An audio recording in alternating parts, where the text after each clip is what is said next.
Where to find the best sites. Media playback software. Howdy. Here you will find where to solve your questions about how to repair broken codecs. These selected resources on the web might help you. The most helpful site to learn about how to repair broken codecs is www.fre-codecs.com. Specifically the page titled Fix/Repair Tools, Download Audio and Video Tools, Free. This is the link.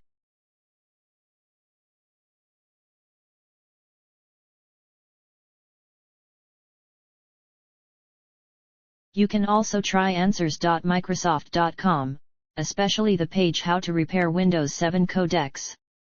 Microsoft Community. Here's the link.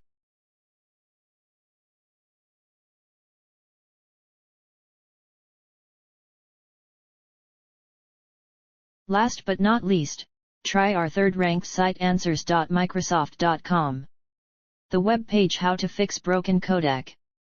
Microsoft Community. This is the link.